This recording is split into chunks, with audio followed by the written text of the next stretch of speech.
All right, hello and welcome, ladies and gentlemen, to the most unbiased, the most balanced stream ever. We have Seven Deadly Sins Senior versus NSK, and I am MotoJoe together here with Kraden, and we are super hyped for this one, aren't we? Hell yeah, we are, MotoJoe. It was going to be even more unbiased, but unfortunately Byron Villa couldn't make it. What we are going to have, though, is myself, an NSK Academy member, and MotoJoe, a 7DS member, commentating on our junior teams tonight. So 7DS Senior and Natural Summon Killers, both Division 1 teams, will be going head-to-head in a best-of-3 with so much history and so many players from so many different teams, and a bit of a grudge match for some players. Yeah, also these are two of our absolute oldest organizations here in VL, and they may be so old, maybe they fought in World War II together, who knows? They probably beat us Germans, though. Yeah, there was no Christmas truce, and I'm sure Rock will make some more war jokes after this one finishes. Yeah, I want to see a good old protracted war. I want to see it go all the way to 3 games tonight. No blitzkrieging going on. And I really want to see the history books, which have all said that 7DS Senior are going to wipe the floor with NSK. I'm really hoping that NSK's recent roster changes can make it a really even match and for it to go punch for punch and throw up some really unpredictable moments. Yeah, and when we're looking at what can make the things work for NSK, pardon me, is I'm looking at Key today. He's been in a very good sprung of form. He performed very well even in their 0-2 defeat to Deja Vu in week 1. Went 6-2 on Lucian, 7-5 on Akali. He was the shining beacon for them in that series, so maybe he can put his stamp onto this one as well. Yeah, Key's been doing really well, and based on the purge of rosters that's been going through NSK Senior recently, he's the only survivor. So speaking as someone who actually played in the game for NSK the last time that 7DS Senior were on the opposing side, the roster looks way different compared to then. We've got Drigger coming in from Centurion all those times ago. He's gone through coaching, he's gone through the different phases in life, and now he's back. Stealth Squared's coming from SAC Academy. And the two people who I'm most interested to see will be Apo and Enver. You'll see him as big, steamy hot men in the game. Great name. In the bot lane for NSK. And they're the highest elo players on NSK. Apo certainly brings a carry factor, having played his Vayne a lot of the time. So I think that's going to be the biggest question mark that gets answered when we start seeing those teams go for the Rift. Yeah, really interested to see what these new players on the roster can bring to the table against Sean Houston and Rock, who are veterans of our league in some respect, especially Rock has been with us for a long time. And I'm really hoping Drigger doesn't lock Sejuani, because the last time he did that against Lordio, it didn't go so well for him. Then again, locking anything against Lordio is tricky. We were talking about him in the pre-game.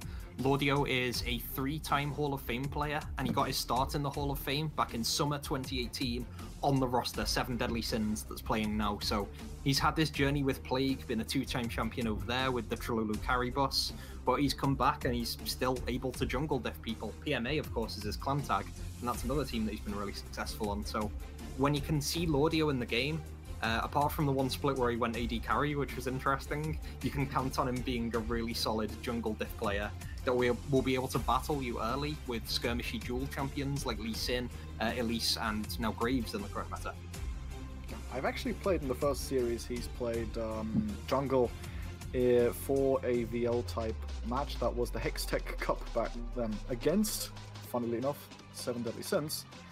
No, that was the semi-final, pardon me. But it was the final where he swapped over from mid lane to jungle, and already the potential was there. That was right before Trululu said, okay, I want to have this guy on my team. Speaking of wanting to have this guy on our team, we are seeing Set locked in for either top lane or jungle, probably for the side of 7 Deadly Sins. Yeah, let's have a look at that. So Set's actually one of Stealth Squared's biggest champions for NSK. But the beauty of Set is that you can flex in multiple directions. Rock has a chance of playing it, but it's probably going to be going into Ignitar or Lordio's pools for a lot of CC. Definitely the setup with the RKO later. Okay, this is an interesting one. We have the immediate Lulu lock, which is likely to go support, but we've seen solo lane Lulu at Worlds, so why not see it here in VL? And if Drigger locks this Camille, I would be happy, but we see the Caitlyn instead. Yeah, a lot of lane bullying potential down there. And Lulu, again, it's in the flex. It leaves 7DS Senior guessing because I know Impress, the NSK Senior, and a bit of Academy coach as well, he's been pushing me, the mid laner for Academy, to put Lulu into my champion pool. So if he's had the same discussions with Key, apart from the slanging that he's probably received in reverse, it could impact NSK's pool now. It offers a lot of a safe laning phase. But I don't think you want to do that against Charmander Nerd, because Charmander tends to go for a bit of scaling. The Kassadin is hovered, the Diana's another big champion of his. Lulu can be good at surviving initial burst, but against scaling, you probably want something a bit more offensive or a bit higher damage. Yeah, I really like these two locks from the side of Seven Deadly Sins Senior, the Lilia and the Jhin. The Lilia sure to be sustained AP damage, and the Jhin, when you already know that either a solo laner or the support is already not a tank, Jhin already a champion that can put a big mark down onto this game. Yeah, Sean Houston, I've got to bring up the stats. So he's played 451 games of Jhin this season, and 56% of those have come up with a big dub, so it's one of the most feared champions on the 7DS Senior roster for a reason. Certainly the most played out of the signature champions of any of those players. So in the right hands, it can be fantastic. It can be used as siege in late game fights with the curtain call as sort of pressure for an objective. It can have massive burst as he runs around, being unhindered by slows with the Boots of Swiftness and the fast build going on in the background. We'll see how that one develops, as, yeah, I really like the Lilia too, because you've got the setup, you've got the control, but you can also go crazy damage if you're ahead. Yeah. Speaking of champions in the right hands, we have the Sion here, which is Stealth Squad most played solo queue champion, over 300 games this season alone on the champion. And let me tell you, when a Sion gets rolling, he is literally unstoppable. Yeah, and I've had the displeasure of laning against Stealth Squad Sion.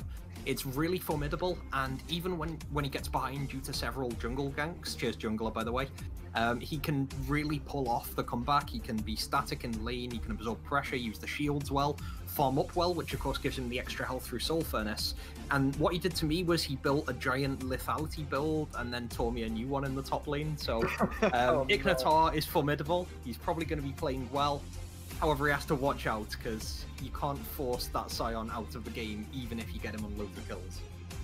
Yeah, loads of kills probably will be wanted by Drigger on this Hecarim, so we're gonna have an animal matchup probably in the jungle of Lilia versus Hecarim. Let's see what four-legged creature will come out on top in that one. While we see the Orianna, which is probably going into the hands of Charmander Nerd, and now with this Orianna locked in, I would really like to see another engaged champion for the side of 7DS for Rock. Oh, and there it is. We've got a Volibear hovered, so that's a nice little flex. Set and Volibear can be going between top jungle and support, but Lily is almost certainly the lockdown for Lordio. And yeah, between Volibear and Set, if you can land one of those stuns, you can turn that into a massive combo. You've got the Volibear ult, which can neutralize towers and really help with tower dives in that regard. You've got the Set Facebreaker, which is great against stunning multiple targets. And you can follow that up with the RKO, throwing that with the rest of the team. You can actually see 7 Deadly Sins Senior putting together a really disgusting CC chain if they catch out the right targets at the right time. They've got the Orianna Shockwave, and they've got the Lilia Dream Dust Sleep just to throw on every target if they all land. Yeah, I really like the team comp they've crafted. They might have some slight issues when it comes to scaling with the physical damage and the tankiness, because Volibear is not a champion that scales terribly well, and once the Sion has 2 armor items, it's going to be really tough for Jhin to do much against him. On the other side, it's I want to go in the comp from NSK, I think. Yeah, looking at the potential damage of Keon Akali, you pointed him out against Deja Vu. He was shining light on an otherwise side that took an L. He's going to be the big damage alongside Apo's Caitlyn, so there's the AD, AP. But yeah, looking at that engage, the Sion on the Hecarim together, they can really catch out a squishy target, and it's going to take all of Charmander and Sean's mobility to avoid that when the call is made in NSK fights. Yeah, they just have to be a little bit careful that with these abilities that grant them so much movement speed, they want to run into the enemy team fast, but they don't want to run into the enemy team so fast that the rest of their team is unable to follow up before they die. So that is something NSK will have to look out for, especially with all the CC that the side of 7 Deadly Sins have crafted for themselves. Yeah, and maybe that lends into different scenarios for the game, because when you set up your draft, you maybe want to look at different scenarios that you want to fight in. Do you want to try and win early in 1v1s or jungle assists in the laning phase? Do you want to be going for objective plays across the map and go for 2v2, 3v3s? Do you want to go for a full 5-man siege or team fight where you can bring all your forces to bear? And 7DS Senior look like they have a comp that's more than the sum of their parts. Sure, they can get some damage in CC when on their own, and they have damage on their carries, but when they're all together, if they can go as a 5, that seems like the way to go. NSK, on the other hand, they have so much pick potential, and a few of their champions can definitely get the one-shots off, and Keys Akali is one. I think Stealth Squared Sion as well could be the wild card if he is a secondary source of attack damage. I suspect it's good for the team if he goes for the tankier builds, goes for the resistances, and just stacks up his health. But we'll see what happens depending on how that lane against Ignitar goes. Yeah, I want to add to that, Sion, even when he builds tank, just give him a ton of HP, a couple resistances, he will be stacking up his HP with his own W, and then suddenly he buys a Titanic Hydra and deals 1 billion damage with the active proc of that. I've certainly been able to one-shot ADCs with that kind of build, and he will definitely be able to if he gets fed enough. So, with all this said, where do you think most of the early action is going to be? Are we going to see a lot of mid lane 2v2, or is this going to be more of a side lane focused early game? Well, what we tend to see with Lordio, and I think Drigger fits into the mold as well, is a lot of early focus on jungling and objectives and early ganks. So instead of seeing a bit of a power farm where we see the laners maybe trade solo kills or just farm up, I think we'll be seeing the exciting side of the early game. When it comes to seeing where the action is, generally you'll look at how tanky the champions are and who tends to push. So I think Akali will be forced very heavily into his tower. He will be forced into his tower by Charmander Nerd. So that creates an interesting gank opportunity for Drigger's Hecarim, because he can set up the 2v1 really easily with Akali's Shuriken Flip. On the flip side, pun not intended, Apple and Enver's NSK bot lane will be pushing fairly hard by virtue of them being Caitlyn Lulu, getting the Piltover Peacemakers off, and Jhin maybe being a bit slower with the wave clear because of the reloading time. And Rock is going to do his absolute damnedest to try and turn that around, because if he can flash in, get a face breaker, it will almost certainly see him running the Hex Flash Inspiration rune for just added engage power. That could be a great gank turnaround as well. So in summary, watch the junglers, watch what they do early on, and see if the mid lane for NSK and the bot lane for 7DS Senior can quickly turn around and respond to ganks. Yeah, I completely agree with literally everything you said. One thing we haven't touched yet is this top lane matchup between Volibear and Sion. Now, we've both played our fair share of top lane, and we've probably both played our fair share of this matchup. It is an interesting one, in my opinion, because Volibear will likely have the push early on by just virtue of him having that little lightning passive on his auto attacks, but once Sion has a bit of mana pool, his ability to clear waves is extremely potent as well. So I'm looking what the early skirmishes around top lane, even if it's just 1v1 seemingly wet noodle fights, they can turn into cooked pasta very, very fast. Yeah, it's going to be a spaghetti top lane in that case. And yeah, Volibear has the healing on his W. I'm not too familiar with the mana pool or how much starvation he has from that, but generally healing always wins in a long trade situation against just shielding that Sion has. He will have a slight bit of health recovery with the grasp, but you've got to be looking towards the Volibear's healing as taking the big trades as often as possible. But that's a risky strategy. Yeah, and you spoke of the Hex Flash earlier, assuming Rock will have picked it on this set. We're going to see a lot of flashing around from the champion, but they need to make sure he does it at the opportune moments, because if they start falling behind, not just by CS, but also by kills against this kind of bot lane, towers will be falling left, right, and center.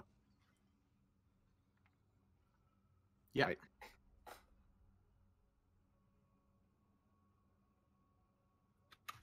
And we are into game. 10 seconds have passed. The champions and players are about to leave the base. It's looking like a stack from NSK, while 7DSS are fanning out a little bit here. Yeah, we've done our synergy as the casters. It's time to hand over to the teams. Yeah, that's a very coordinated move. Drigger leading the charge. He's going to be a lot of tactical nous. Something we didn't mention around NSK, because one of the potential weaknesses was maybe the lack of focused shot calling in the old roster. Drigger is something that's going to be a massive antidote to that. He's got a wealth of experience in tactics, tends to lead his team from the front with solid vocal calls. Late game, Charmander's going to run into this one. Yeah, and he finds the Q, so he will know that he's hit a couple people. No invade happening though, except some warding, it looks like, on the blue buff of NSK from the side of 7 Deadly Sins. Senior Rock already recalling again. Yeah, so invade def, certainly. We're seeing calls of draft gap from Feint and Impress. Yeah, invade gap as well for 7DS Senior. They've got wards in both sides of NSK's jungle. So Lordio, who's normally great at the early jungle play, will have an advantage as well because he's got so much chess master knowledge. He's got so much information being provided to him about where Drigger is, what his health pool is, how many CS he has, which indicates what camps he's cleared. And that just allows him to move, counter gank, and take objectives accordingly. That's the Lordio special. Yeah, the man with the 600 IQ on the Bambi here. Let's see if he will put this knowledge to use. Early on, we see a lot of good poke from Key onto Charmander as the melee versus a range champion. A bit surprising, but oh, well done by him. Yeah, got to do as much as you can level 1. Just normally Charmander will be able to get into an awkward position with the ball, already starting the zone. So Key's going to have the wave at his turret very quickly. He's going to have to be very opportunistic with the 5-point strike to get as many minions as possible. And that's one of the 2 lanes we pointed out as having a big push advantage in the early game. Yeah, it's already coming. Here comes the flash forward from Rock. They get a good stun onto Big Steamy Hotman. It's first picked up by the set. Very well executed by the bot lane of 7 Deadly Sins Senior. Yeah, and on top of that, they get both of Lulu's summoners, so that's everything in the book. You get the level advantage, you get the summoners burned on the enemy character, and of course you get the sweet gold. Ideally, that would have gone on Sean, but 7DS, we take those. Yeah, looking at good trades from 7DS. Look at Ignotize, 1 or 2 auto attacks away from killing Stealth Squared. The camera pans away. That does mean the Silence survives, but early game going definitely in 7 Deadly Sins' favor so far. Yeah, for any Blink-182 fans out there, this is setting up to be the Rock show. He's already made several great engages with his Facebreaker, and he's really going to force priority. It really adds to the idea of 7DS being so far forward on all the map, now including this top lane. Yeah, which is kind of the perfect scenario if you have a champion like the Lilia in the jungle. Because if all your lanes are pushing, Lilia can just do whatever the hell she wants. And yeah, it's basically exactly what you want. They just need to be able to keep this up without Drigger throwing a wrench in their plan. Yeah, and so far we've got Lordio making the gank now. That is some good damage already. Another skill hits, forces the flash from Key. Here comes Drigger for some revenge. Flashes into Charmander. Nerd gets the kill. And now it's a 1v1 between the junglers. 4 legs against 4 legs. But all seem to keep standing for now. So it's just a kill onto Charmander with the very unusual flash on the Hecarim bearing fruit. And yeah, I was just about to talk about how much advantage Lordio had as a result with Stealth Squared landing a nice Q in the top lane. Lordio had the farm advantage, and with the mid and bot lane pushing for 7DS Senior, he was able to get a bit of a territory advantage as well. As a result, you expected him to start snowballing against Drigger, but you can't argue with a really good counter gank. He set it up with great harass in the mid lane, and Drigger was able to capitalize, so he's now got the gold back on his side, and that's really important symbolically, even if it isn't the massive gold swing. Yeah, also both mid laners now without their flash, so we can probably expect both these 4-legged creatures to return to that lane. And now Stealth Squared has a great trade in the top lane, forcing Ignitar to run away from him. Oh. Gets the turnaround, but this could be more dangerous for the bear than he thinks. Has to flash away from that smash, from that decimating smash. Now they turn around again. The the attack has been procced, but another good W from Stealth. Lordio's here to save his top laner, but if that Q hits, he's dead. One more auto flash roll from Stealth Squared, gets the kill for himself, but Lordio immediately gets revenge for his top laner, and it's a 1-for-1 in the top lane, but as the one being ganked, I'm assuming Stealth Squared is going to say, we take those. Yeah, and I thought Ignitar had blown it then. He was sort of baiting for Lordio, although given that he got caught out while Lordio was still near the blue buff, it looked like he was lucky the first time, and then his jungler came to his aid the second time. But that's a 1-for-1. I love 1-for-1s right now. It's just a lot of action all over the map. And Stealth Squared, there might have been doubts about him moving up from Sacramentum Academy, who ceased to exist at the start of this split. He goes to show that his 1700 ranked games this season are bearing fruit. He's got the experience, and he's got the mechanics. Keep going in. Keep going in, but he's meeting a couple more people than he expected. Has to ult out from that fight. He's got the level 6 first, trying to capitalize on that in the mid lane, but a good roam from Rock and a good gank from Lordio prevent this going bad for the Sims.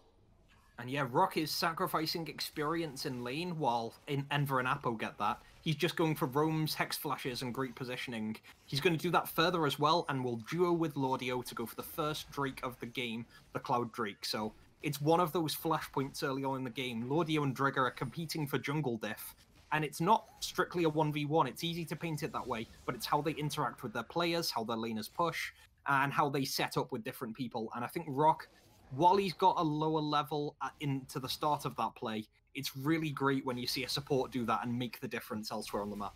Yeah, definitely agree with you here. And it's a very early Cloud Drake as a result here for 7 Deadly Sins Senior. Not even 6.5 minutes were played when that fell. And it just feels so good having a Drake this early, because you already are setting up for that win condition of the Dragon Soul. And you already make sure your opponent can't get that win condition that early. Absolutely. I'm just slightly terrified as an NSK org member of the idea of 7DS Senior with an Ocean Soul, which is still on the cards at this point. So we'll come back to that one in about 12 minutes' time, as the Herald is going to be up shortly, it looks like. Yeah, already some positioning around that from Ignitar. As you already mentioned, we might have an Ocean Soul, as the next dragon is going to be an Infernal one. So either Ocean or Mountain is going to be the soul of the map. Once that second dragon falls, while the top laners keep trading. Directed Camera really loves these top lane duel fights. There we go. And we're seeing the Bramble Vest come in, so an early bit of anti-heal coming in against the Volibear for Stealth Squared. So he's trying to shut down one of the big points of staying power in extended trades for Ignitar. He's now also got Drigger in the wings, so there's a chance if Drigger gets 6 off this camp, and he has, just as I've said that, he might be able to ult and make the difference top lane. Yeah, he's not got his flashback up just yet, but if Ignitar is not careful, this could result in some terrifying gank, because with the speed Hecarim has, I don't think that control ward in the river bush is going to be seeing enough to prevent the gank, as he finds the vision ward. Oh, horse is coming in. This is going to be a gank. Yeah, there's the horse coming in, but he's already moving away. Lots of animals in this game. Horses, bears, Bambis. Who would have thought? But Ignitar wants his chances fancied here against Stealth Squared, and he's putting a lot of damage down already with the Press the Attack procced. Already less than 200 HP for Stealth. He ults in, he doesn't care about the tower, and Ignitar picks up a solo kill in the top lane. Now just has to get away from the dead Scion, but with the shield, it's going to be an easy one for him. Great kill here. And one of the things we get to see when we're watching the game as opposed to playing in it, we just see the junglers. They're out of sight between mid and top lane, but they're both tracking what's happening. And Ignitar played so well around Drigger leaving the fight. He didn't see Drigger at all, but calculated that Drigger would be far enough away that he could commit, use the ult, and fire everything at Stealth Squared. Lordio was coming up, Drigger was coming up, but by that time it was a 1v1. As a result of that, Ignitar is going to grab himself the kill, get some gold lead, meanwhile in mid. The shockwave makes the Bambi ball miss, though, and now Lordio is in the 1v1 against Key, as Kamina was very, very low and had to flash away. There's the sleep, but sleeping Akali is also safe under tower. Now Stealth Squared returns to his lane, as Sean has rotated up to the top lane to try and take plates together with Rock, which means Ignitar is already down there laning against the bot lane of NSK. 7 Deadly Sins are pushing ahead a little bit. They got that Herald off of the last play. They've already lane swapped, and the gold lead is around 700. Once that Herald is procced by Lordio, we could easily see it go beyond the 1,000, but we'll have to see where they decide to put it, that Herald. It's typically a minimum of 3 plates, or rather 2 plates for 300 gold, and hopefully a bit more if they place it strategically, as you've said, Joe. So a bit of a lull in action. One of the things I loved about 7 Deadly Sins, watching them last split while being on NSK Senior, is they managed to do a lot of this Herald switching. They were one of the teams that in scrims almost pioneered it and were just right on the money. Lordio was up there anyway, but as soon as Ignitar got the kill, between them they must have made that call. Charmander just getting Drigger out of the way now. So with Herald down, with it out of the way, they're going to make that switch one more time. They're going to bring Sean and Rock, who's moved around the map more than Marco Polo at this point, back to bot lane, and they're going to be competing for the second Drake, which is up in 45 seconds. Oh, good poke here from Key on to Charmander, as the dragon is going to be here soon enough. But here comes a horse into the bot lane. Immediate flash away from Sean. That does leave his support pretty alone. Rock will get the showstopper and will survive this. Here comes the teleport. It's been cancelled. Decimating smash, so no play continuing, but the mid laners are close by as well. Rock is still pretty low, but for now everybody's disengaged. I'm not sure how coordinated that was, but I think 7DS just double teleported on the same minion, which is insane coordination. Top laner's going to fight after the cancelled teleports, but not much result there. I love those pre-dragon fights, and Rock just able to get out of the way, use the ult a bit defensively, and burn a lot of Lulu's abilities, including the wild growth. Could be a dive here in the bot lane, 7DS setting up.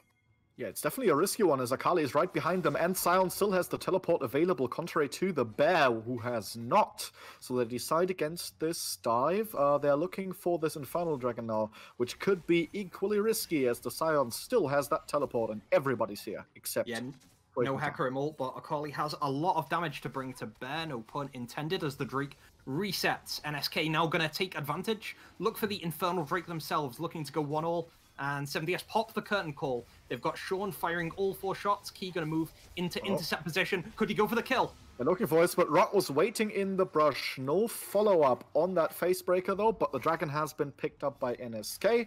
They're around 1,200 gold down, but they finally got something for themselves, which is this Infernal Dragon, which is going to make this Akali even more deadly.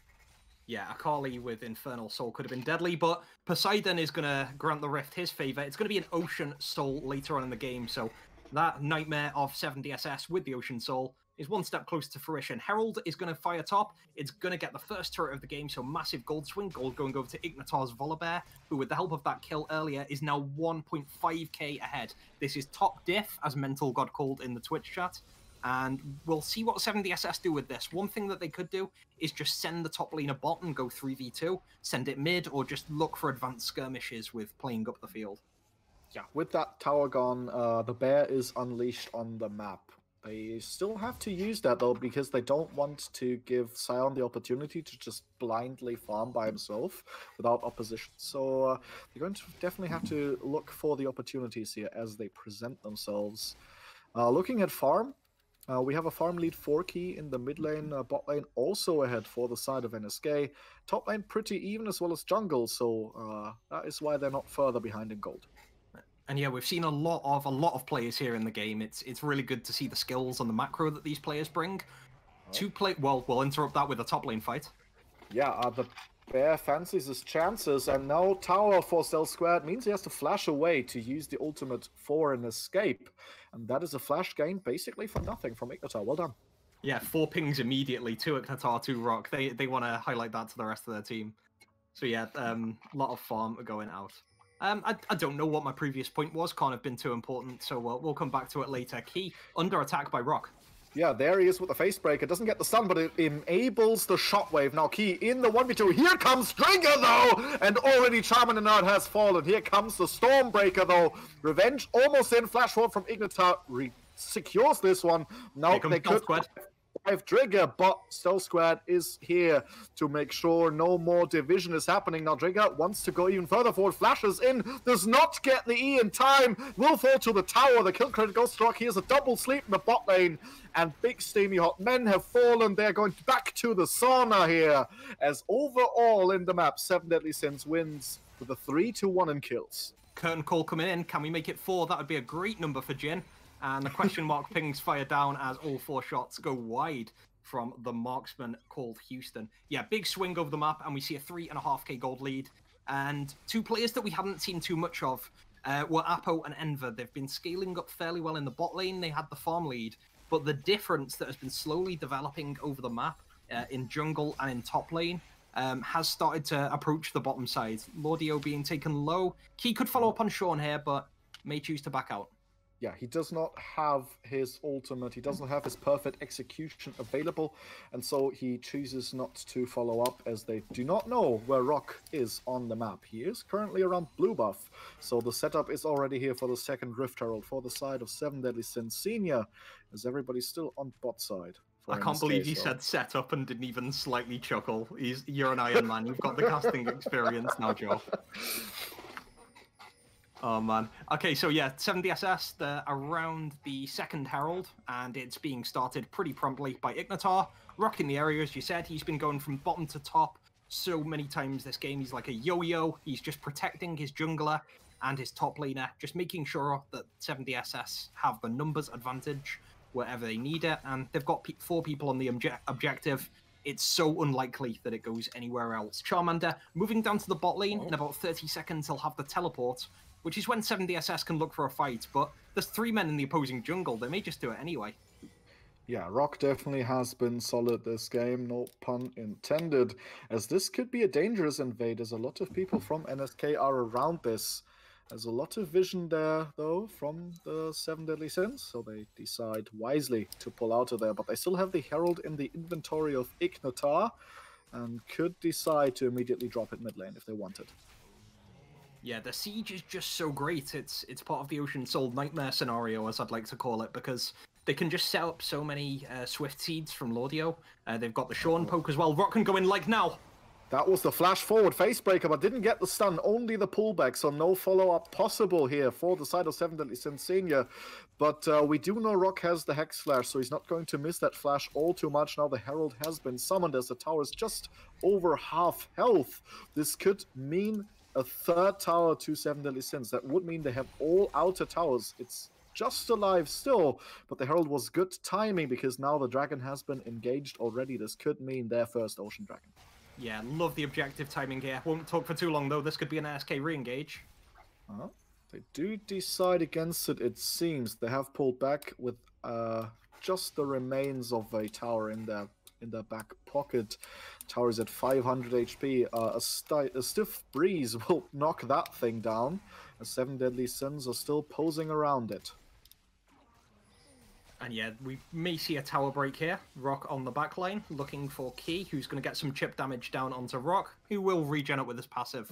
So as this play subsides, there's 2 things I'd like to talk about. One is Rock engage, because he popped the Hex Flash and popped the Facebreaker, which didn't get the immediate result, but he did take out the Onslaught of Shadows from Drigger's Hecarim. So when I was talking about the NSK re-engage and it didn't come through, that was one of the factors why it didn't. They had the Unstoppable Onslaught, but one great tool for getting on Sean at the backline is that Hecarim ult, and it just wasn't available. On the other side, Faint's calling it out in Twitch chat now with 7DS Macro.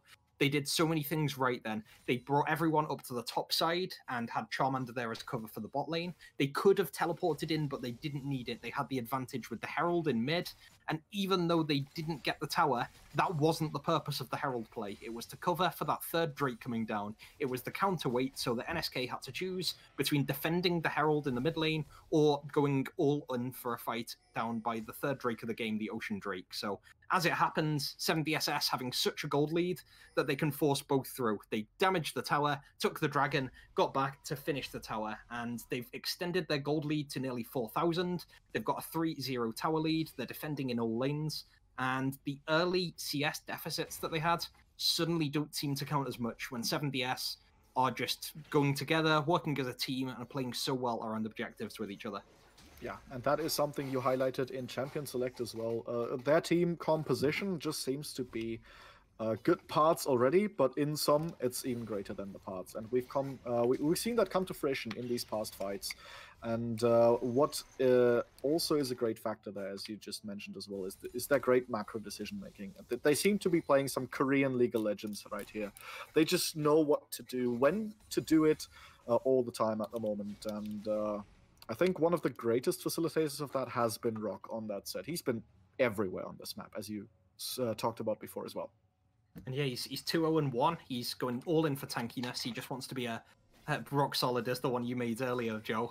Tool of getting into the enemy backline, having the armor which mitigates every bit of damage apart from Key at the moment. So That's one of the reasons why he hasn't been doing too many plays mid lane. He's been too busy top in the jungle objectives, just making engages in general. Lulu forced to flash out by Ignitar.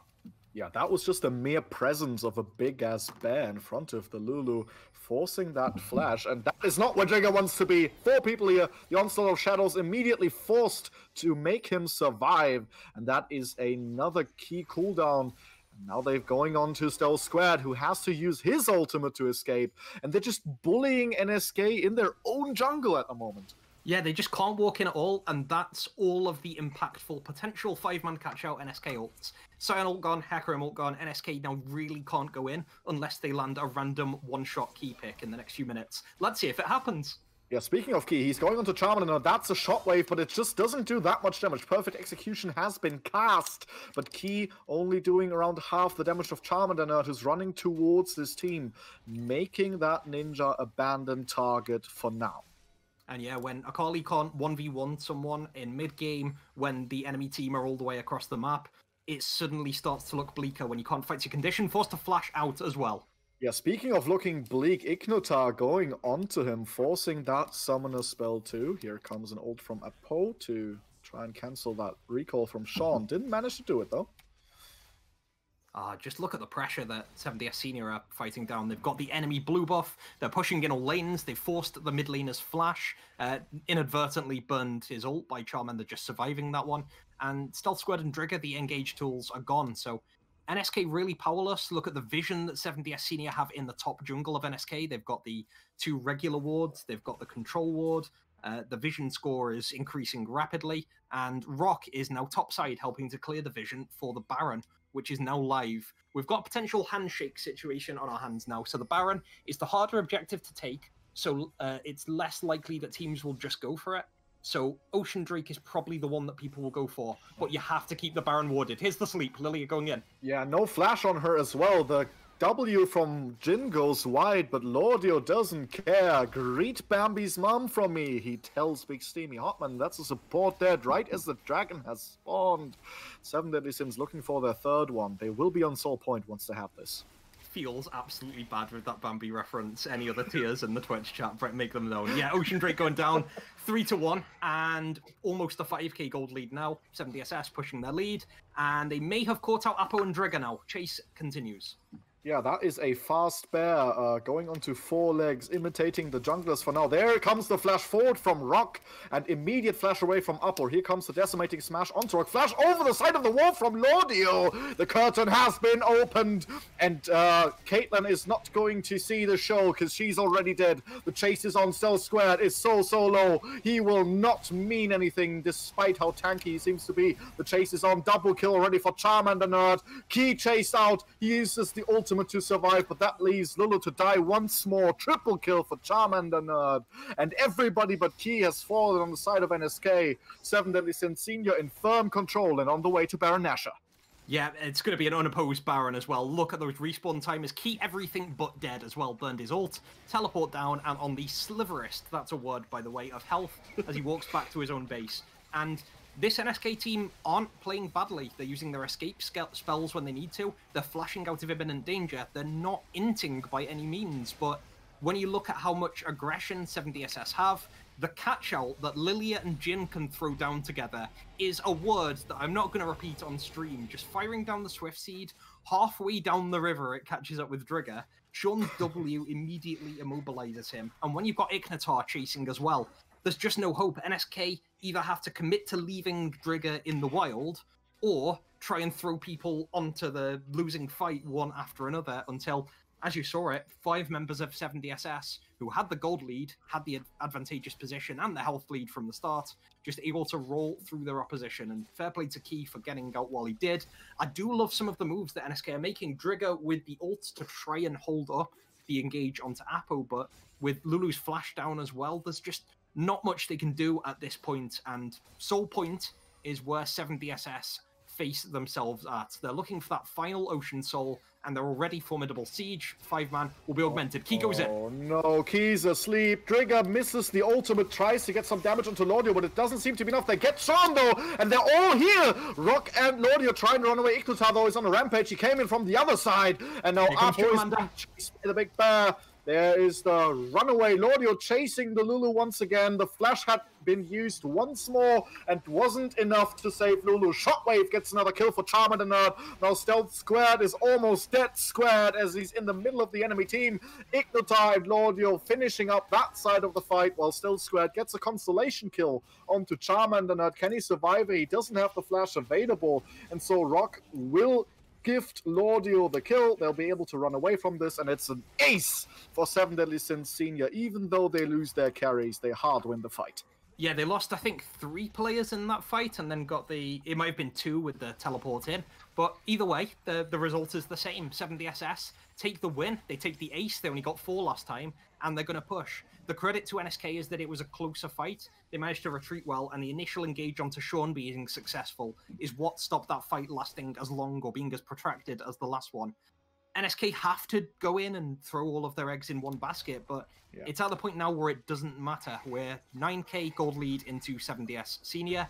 The carries have all of their big items. Charmander is probably the least item heavy out of all of the carries, and he's got 2 key items, and Sean and Lordio are so heavily stacked with damage that they're just able to roll through.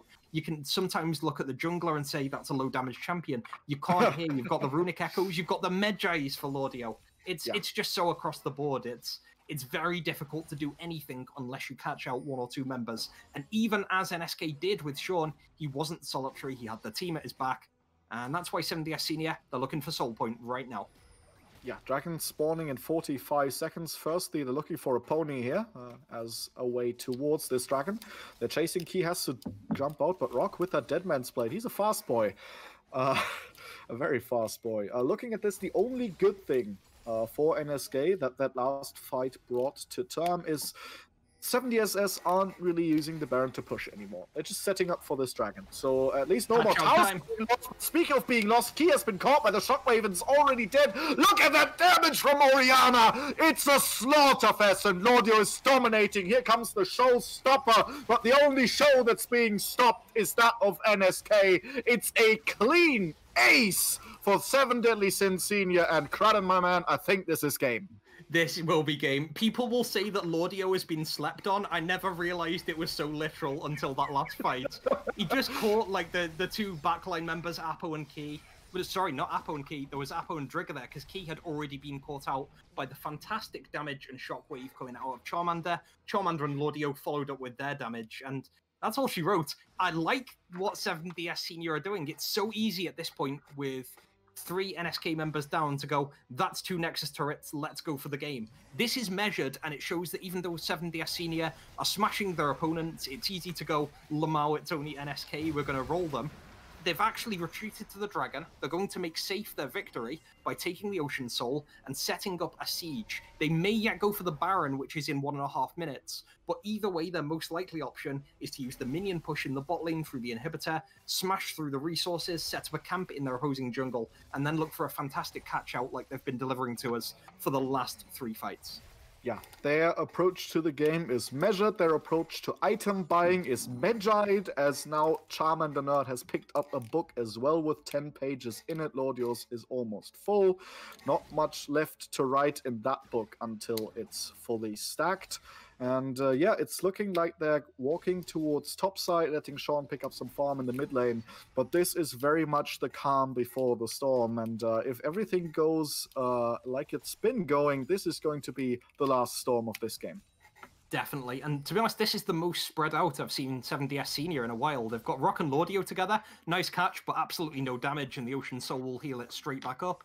You now see a bit of skirmishing, a bit of vision clear. Lordio is leading the charge, and now 7DS Senior on the blue side. They're stacking together. They're looking for something in the top jungle, and they're sending Rock at Usain Bolt speed. So fast, in fact, that he's already jumped into Twitch chat 30 seconds ago. Back to the game, they're looking for the inner turret in the mid lane, and that's going to be their 6th of the game. They're clearing vision all the way up, and they're pressuring NSK into making a mistake engage by trying to jump in for a kill, leaving the lanes open and being unable for anyone to get to Charmander and Sean. The tower is going to go further down. Volibear tower dive ability is active. NSK forced in. There comes the last-ditch effort. Rock jumps in with the showstopper to prevent anything. Look, Trigger can't even damage Sean. Ignitar is already unstoppable as the Lulu has died once again. Lordio is diving the Nexus towers. That should be illegal, but he gets the kill on the ADC anyway. He is legendary on that Lilia, and Stealth Squared can be as tanky as he wants. He is dead squared once more, and Key falls as the last man.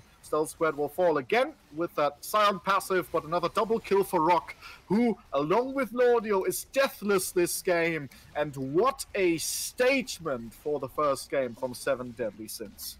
Yeah, jumping back to the big picture, we were looking at the teams before this game. It was very difficult to bring in like relative power levels because historically it was all 7DS Senior. They'd won in the previous split with a 2-0 dominating victory. That included your boy going 0-20 in the support role against Chime. They were doing really well this split, and they even beat a team who were later disqualified for smurfing. NSK, on the other hand, their only loss has been to Deja Vu, but Deja Vu are doing really well. I think they're 4-0.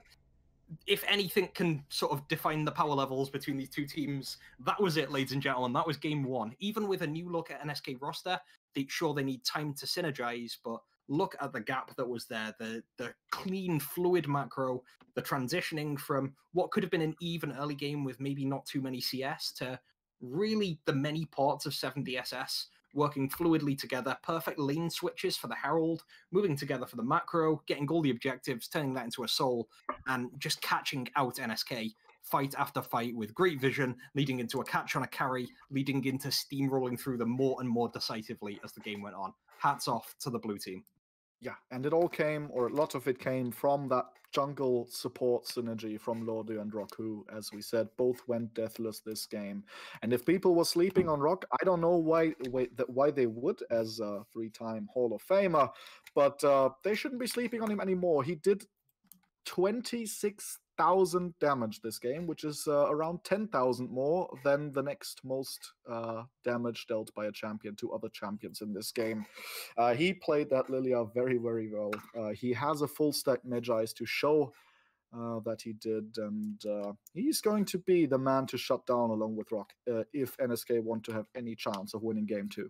That's absolutely crazy. So yeah, Rock and Lordio really jungle support backbone, setting up the win, and almost clinical with almost no mistakes for 7DS Senior.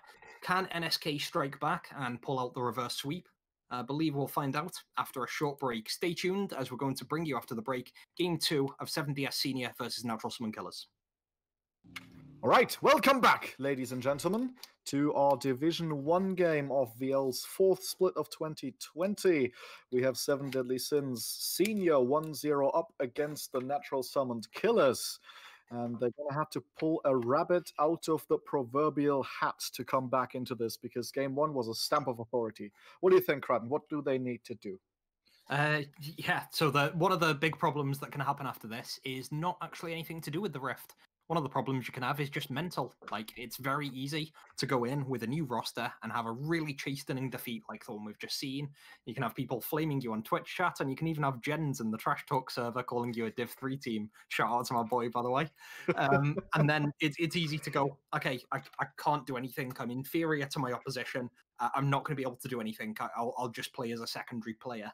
And if everyone thinks like that, the game's over before it started.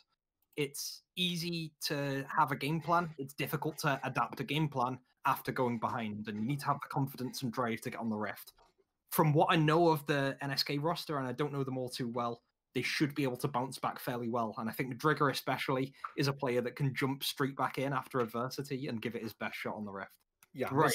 Mr. We Carry On can definitely hold his mental most of the time while he's sober, at least. And I assume he's sober because we're playing real games tonight. So I'm looking at him to keep the mental of his team together, which I know he can.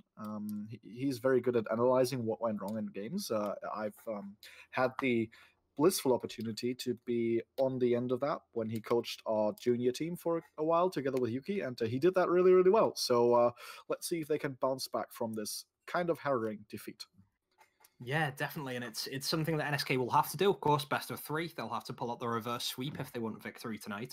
So, if we talk about things that happened on the Rift, one of the things that typified 7DS Senior in that game one was even though they were sort of even, they'd traded kills in mid lane with counter ganks, they really came together when it came to their macro play.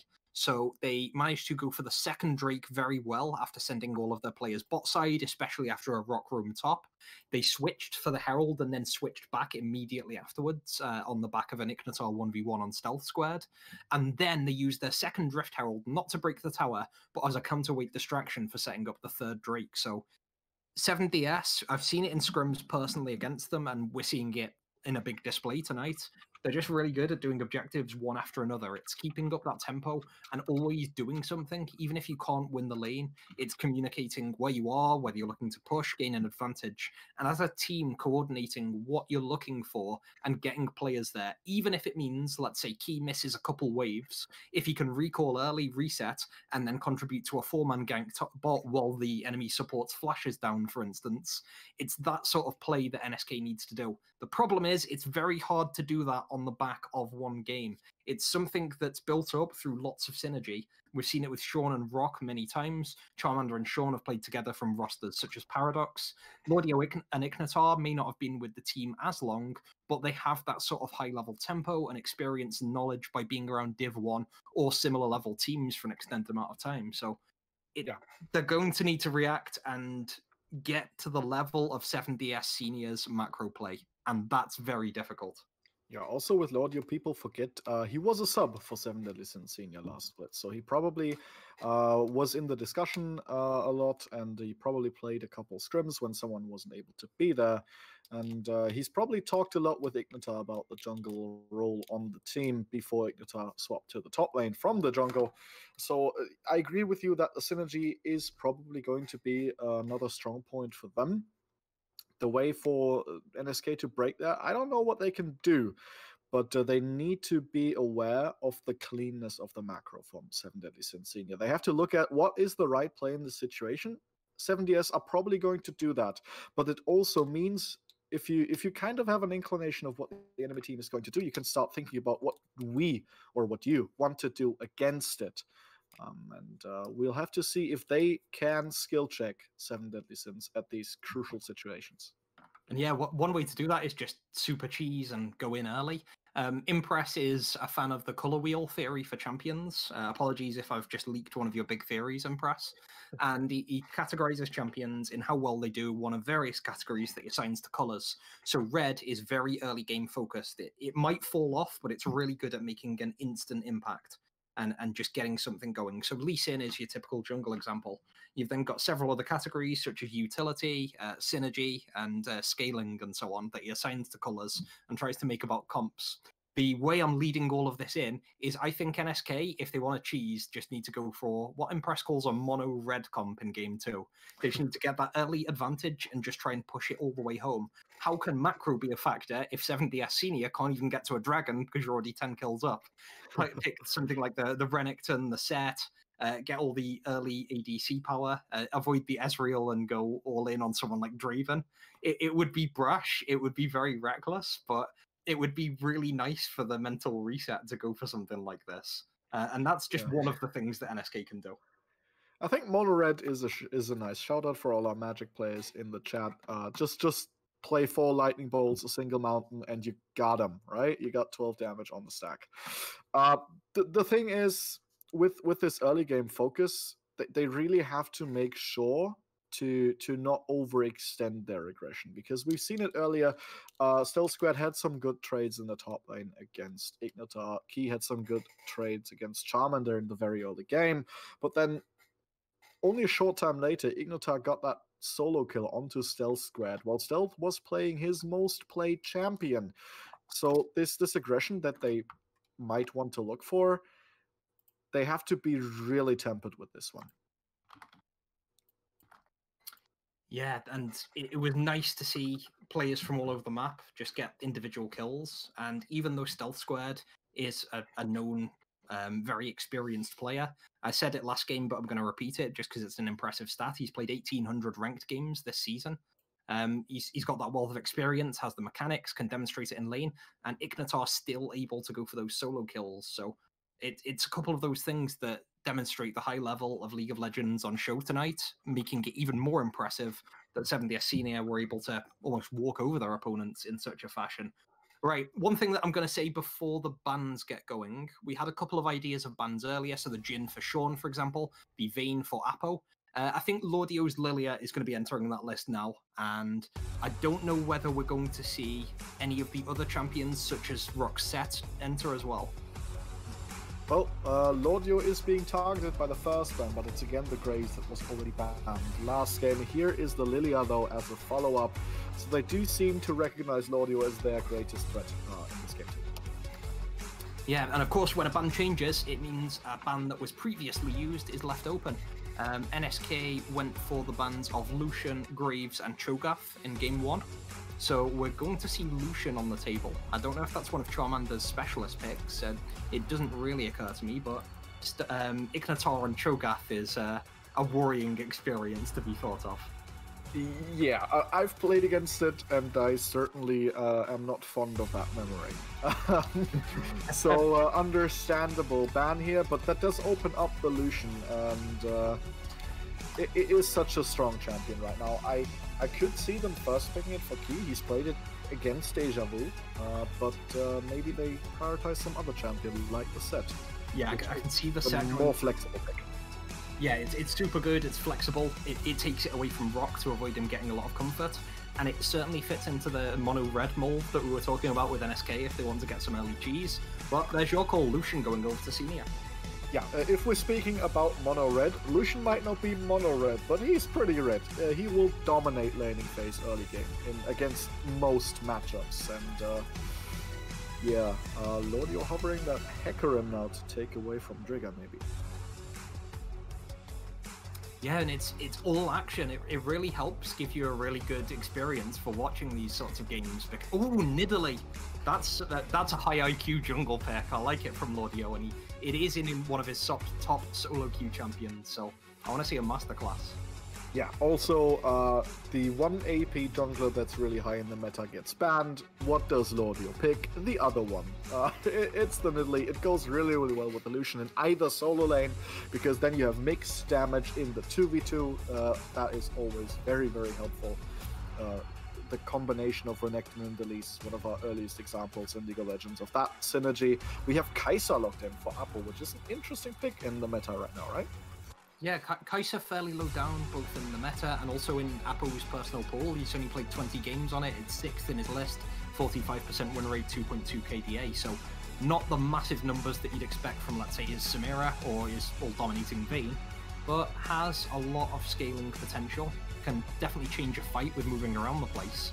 And I think NSK have just decided Rock shouldn't really be a thing anymore, because they took out his Set, which was his pick from Game 1, and they've picked away his Bard, which is his solo queue star champion.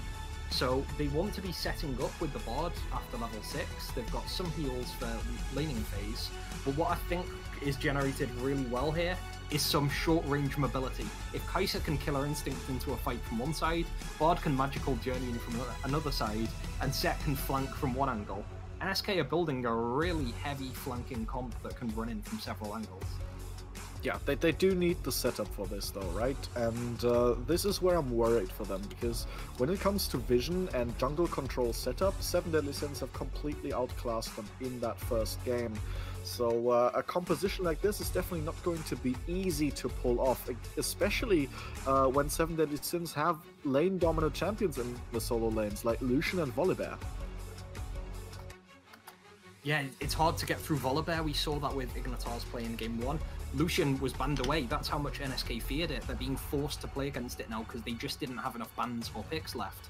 And I really like this thematically, because while Charmander had some really good moments towards the end of that last game, popped a really nice ult in the NSK jungle, had several great catch-outs as well, you could also say that Charmander's not one of the players that 7DS Senior play around. They use Charmander for damage, but they don't focus everything towards him. It's more Lordio that is the instrument of focus rather than setting up for someone else. So to put Charmander on a champion is required to make the presence early game. It's a nice passing of the torch within the org, and a nice showing of trust towards one of the members that only last split was playing in Div 3 and is one of the lower elo players on that team. But it's Charmander. If he can win in F1, he can play in League. Yeah, it's also kind of a flex onto the league, saying, okay, we can make this player carry in our team, but we can also make this other player in our team carry, who plays a kind of laid-back role in another game. They use him for damage, now they use him for the Lucian. They didn't even buy him dinner first, I bet. Well, it's the Kayle locked in, and I'm assuming that one to go top lane, and I'm not sure how the Kayle versus Volibear matchup goes, but I think that's a very brave pick into what Ignitar showed his last game. Yeah, Stealth Squared does have the positioning and does have the quick decision making. It's more and more paramount on Kayle compared to Sion, because on Sion you've got the knock-up, you've got the slow, you've got the double escape tool with that ultimate. You can run away, you can be a lot more survivable. Kayle's a carry, it's ever so paramount where you position, and if you get caught out by Volibear, or doubly so by a Lordio Nidalee, it's so much easier to give up big advantages and delay your own power spikes so hard. So backing up what you said, Joe, Stealth Squared now has a more monumental task on his hands. Key was massive damage last time, whereas Stealth Squared was half initiation. Stealth Squared is now playing a secondary carry, so NSK are doing the same there. They're diversifying their bonds around the team. Yeah, and what Seven Edisons have crafted here with a Senna Rakan bot lane to add to what they had earlier is an LPL comp if I've ever seen one. These guys want to fight you, they want to skirmish you at every opportunity they get to grow the lead on these champions like Volibear, Nidalee and Lucian that want to have these early leads. Which in my opinion makes the Kayle pick even more dangerous, because if that Volibear gets rolling, Nidalee can just help him dive this Kayle over and over and over again, so she never reaches level 11, even if we get through this COVID crisis. Yeah, Kayle's going to have to put some social distancing between herself and any enemy champions for this game. Unfortunately, I think 7DS might break the rule of 6 by just sending everyone up into the top lane, even if there's a jungler there. We'll do the maths on that one later. We're just doing it all for the sake of the pun. But yeah, the point is clear that Kayle is being left on a bit of an island, and whereas Drigger was sort of 1v1 running around the bot half with Lordio, it's going to be more and more tested how well the two of them respond to their lanes. And one thing we haven't actually looked at yet is two picks that came on late into the game. Let's focus on the mid lane one first, because Key versus Charmander was understated and didn't become one of the key player versus player matchups last time. Sylas versus Lucian. So on one hand, it's range versus melee. Charmander's going to get the push on, but anyone who's watched Caps do the Gen G shuffle over at Worlds knows how impactful that Sylas can be. Key's going to try and emulate it today. And looking at the ults available, he's got the charm of Rakan to engage. He's got long distance damage with Lucian. He's got a tower dive neutralizing potential with the Volibear ult. And he's got Senna Dawning Shadow for more utility. So it's actually quite a nice range of champion abilities to pick from here, despite the fact that Nidalee doesn't offer him anything. I think it could be really good to see how big brain Key is and whether he 800 IQs the right summoner ultimate on the right champion late game. It does offer some nice utility what he's against with the Sylas. It is, however, not a composition that has like really good ultimates to steal. There's no unstoppable force from Malphite. There is no Sion ultimate. There is no Shockwave. There's no Leona ultimate to steal. So he's, as you said, is going to actually have to go something like 800 IQ to properly use the ultimates he steals. Because if he oversteps with like a Volibear ultimate or a Rakan taunt, he's gonna die fairly quickly if he doesn't pay attention to a lot of long range on the other side, with the Nidalee, with the Lucian, with the Senna, who are just going to be standing so far back behind this Volibear. Yeah, and it's so easy. You pointed out the LPL comp. It's so easy for Volibear and Nidalee to jump in at the same time. Rakan with the heavy engage. Lucian and Senna are going to be the married couple, and we could make lots of jokes about Charmander and Sean here, but we're going to avoid them. As Lucian and Senna provide heavy damage, it's all physical, and it's heavily reliant on positioning, because Lucian has the dash. Senna, of course, has the speed up, but much more important is going to be that W, just to immobilize the enemy when in the right position. So Charmander becomes a secondary ADC in this game, and becomes so much more important when it comes to damage and supporting his team into a fight. Okay, let's look to see what we have in the loading screen. Yeah, If we as have we are LPL about to skirmishes, enter loading screen, button. What I wanted to ask you before we take a look at summoners and keystones is, looking at this draft, do you see NSK making it to 3 games, or do you think Seven Deadly Sins are going to continue where they left off in game 1? for me, I think the draft is okay. Both teams have elements of early skirmish and elements of scale, mainly with the Kayle and the Senna.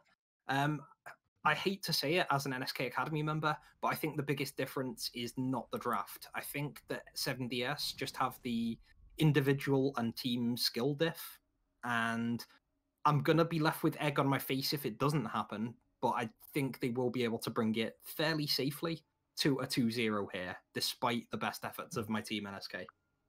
Well, NSK members, I know you cannot hear me right now, but if you want to get some egg onto Kraden's face, prove him wrong by winning this game. If there's ever a chance to win a game and get something out of it, it is now, as we are about to synchronize our streaming capabilities before the game can go underway. Yep.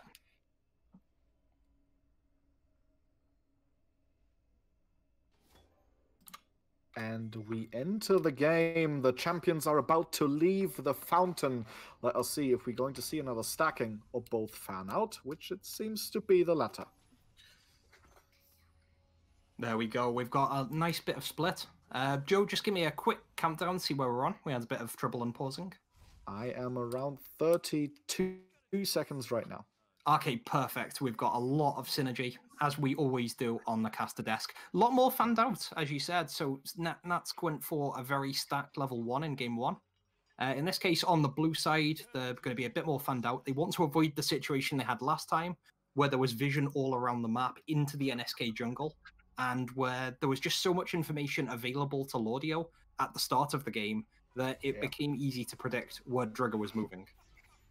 Yeah, especially with him on the Nidalee, I think it's even worse than when he's on the Lilia. If the Nidalee knows where the enemy jungler is, there's gonna be trouble for that jungler, because Nidalee is so strong in these 1v1 jungle invades. If she hits a spear on very long range and then jumps in, and also in these counter ganks. There's few champions I would rather have on my team counter ganking than a Nidalee. Yeah, if the spear lands, it's going to be really impactful. And we just know that as a 3-time Hall of Famer, Lordio is going to be able to cycle his abilities, fire them expertly, and get those Ws like he does in the solo queue. Both junglers starting on the bottom side. The red buff for Set, who wants to punch things really, really hard with the passive as he walks through the jungle. Nidalee going for the mana, so bot double leash really suiting both junglers at this point. Yeah, and we already can see Charmander pushing this lane in the 1v1, as you predicted, Kraden. The Lucian against the melee matchup, he's going to have control of this lane. It's going to be on Key and Drigger to limit that control, but for now, there's not all too much Key can do in the 1v1. He's a bit lucky that Charmander Nerd has opted for Teleport instead of the Ignite, so no immediate damage threat of dying very early on, I think. That's the one. And already a lot of damage going down. Key, the same level, but on half health. And between mid and top, we interrupt for bot lane. That is a great CC chain from the bot lane of 7 Deadly Sins. Seeing, and that's a lot of damage onto the Bard, who has been ignited as well. Good stun from him onto Sean. But trades that look even are never even if you have Senna on your team. She's just going to heal up. And Kajal would say that is illegal, but the Senna's just going to keep doing it. Yeah, Key saying press F for tent in chat, so if you can do that, please, Twitch chat. Get an F in there. Stealth Squad under attack. Yeah, speaking of Fs in chat, that is a lot of damage from Ignitar onto him. He already showed his Volibear mastery in game 1. Well, he's put the pause on again. Speaking of pause, there's Drigger running to the mid lane. Charmander misses the chains, and so, pardon me, Key misses the chains, of course, and Charmander gets to walk away. But of course, even as Drigger was moving up to capitalize on the abscond abduct, Lordio was in the top river at once doing two things, going for the crab and also getting ready to counter gank. So he is there, and I think both junglers will be around top to mid, ideally, because Charmander and Ignitar are so heavily advanced in their pushing. They're going to be pushing down those matchups so well, even though Kayle is ranged. Ignitar's damage potential is too high, and Lordio will want to capitalize any chance he gets with counter jungling or with counter ganks. Speaking of ganks, look at this. Lordio's positioning around this. They want Ignitar to push this in as quickly as possible because Charmander Nerd is there as well. They want to dive the Kayle early on, but the minion wave just is not there at the moment. The next one has just only passed the inner tower, so we're seeing the double recall and a cancelled dive. The timing was just not good enough this time. Yeah, Stealth Squared will look back at the broadcast later and just realize how lucky he was that he didn't get 3-man Dove at this point. Here's Volley, though. That does not look very lucky for the kill. That's a lot of damage from Ignitar, but being only level 4 means he does not have the Stormbreaker available yet, so Stealth Squared does see another day. While Drigger is moving towards bot lane, a lot of level 3s. Drigger's level 4, but he cannot get the range on without a stun from Bard. And so Sean and Rock will feel pretty safe in keeping the push going in this bot lane. I absolutely love this game, Joe. There's so much skirmish potential, and the junglers are just able to move so heavily around the map. Drigger's got the phase rush, almost certainly the Hex Flash in there. Lordio's Nidalee is just going to be jumping around every few seconds. They're going to be so active in terms of ganks and counter ganks, and the Ocean Drake is up, which means junglers are now drawn to bot side. Rock's in bot. There's a knock-up onto Apo. It doesn't result in much damage, though, but the Kai'Sa is out of mana. The mid laners are dueling. Charmander Nerd's getting the better one of this one. And Lordio here as well. There's the spear. It misses. Key flashes. Lordio jumps in anyway. One auto attack from that. Flash forward from Charmander for first blood. Meanwhile, Drigger is again in the bot lane. Gets the face break onto both of them, stunning them up. But Rock gets a good knock up to make sure Sean can walk away from this. Now they just need to save Rock, who has the flash available for his own safety. And that means 7 Deadly Sins are again around 1,000 gold ahead on the map. Pretty much every summoner was burned for the 7DS senior bot lane, but they got out, and the same can't be said for Key, who burned his flash and got Charmanders as well, but fell in the mid lane. So gold diff increasing. Lordio now counter jungling in top lane as Volley goes in. Look at this, he's got the flash available still. He used the Stormbreaker to force Stealth Squared's flash, who does not have the ultimate, who is not level 6 yet. So no, he's just a walking target on a couple of 100 HP. As Lordio is around there, he might be fishing for spears, or he can just wait for Ignitar to push in this top lane. Yeah, the spear fishing nearby to the river. It looks good, but Punchy Man's on his case. It could be a 2v2 top lane. Stealth Squared in danger of being dived right now. Yeah, he's not level 6 yet. He can't get invulnerable just yet, and that means the bear gets the kill. Now Lordio has to hop away from Drigger, who puts on the smite, puts on the face breaker. Lordio heals himself up, but he's almost out of mana. A couple more auto attacks to do it, but Ignitar is here to save his Cougar friend. But now Drigger trying to do the impossible, while the camera pans to mid lane, where we see a double culling, but both mid laners somehow miraculously survive. No deaths anywhere on the map except for Stealth Squared, who was not invulnerable enough to not die to the Volibear. That is some primo synthwave futuristic techno shootout stuff there in the mid lane. I love when Sylas no-use people's ultimates, but to do it with the Lucian ult is going to look beautiful, particularly when it's done later on. Both able to walk away from an insane amount of calculation. Yeah, we've already seen so far so much pressure has been put onto Stealth Squared, and 7DS Senior have obviously had a goal to do that before Kayle's hit 6. The first big test is passed because Kayle is now 6, so has that invulnerability. But while that's been happening, Lordio's been around the map twice. He's managed to counter jungle Drigger's top side, managed to get a successful gank off in the mid lane, managed to assist bot lane, and while the bot lane have negotiated Drigger's ganking ability. So it would be too easy to go haha jungle diff, but there is an advantage for 7DSS because of the way that the junglers have interacted with the team. But no Drakes have been taken. The soul will be slower, I think I'm right in saying, than the last game, even if they're all taken on cooldown now. So both junglers now focusing hard on the bot side, and that leaves the possibility, which we didn't have last game, of a Herald handshake. Is that Stealth Squared going for the Herald? Maybe, and it is going to be a start. Yeah, Drigger's in the bot lane though, so 7 Deadly Sins know what's up. They get the knock up onto Big Steamy Hotman, who gets the magical journey out. Sean on half HP, but that is not nearly enough to stop him from auto attacking. Here's Lordio as well.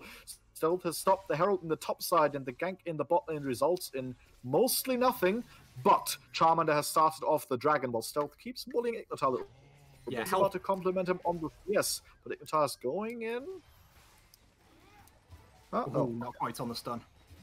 Could be a return. Oh, this could be dangerous for Ignitar now. The dragon has been picked up by Lordio, but he could be in danger now. Stealth Squad pops the ultimate. That is so much damage. Look at the heal! The Volibear is online! He's sinking his paws into Kale. And that was overconfident from Stealth Squad, and he falls to this. Now, Lordio's in the mid lane. They want Key again. That's already good damage. The smite is down. Can the spear land?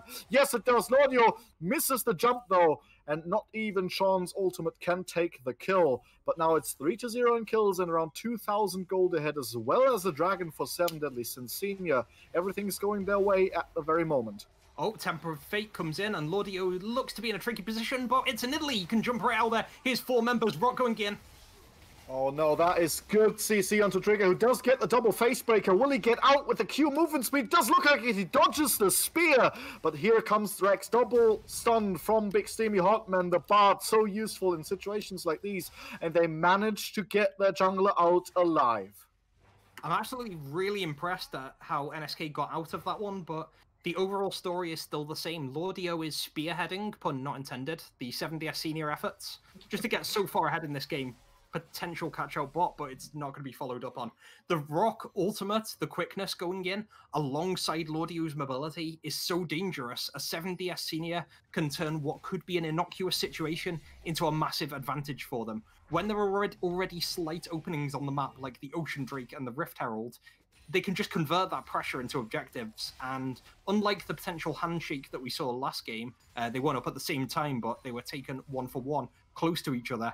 7DS Senior are just getting all the advantages, and they also have the CS leads in all 3 games, where they only had 1 out of 3 last game. I hate to say it for my own org, but it's actually looking more and more dominant this game for 7DS Senior.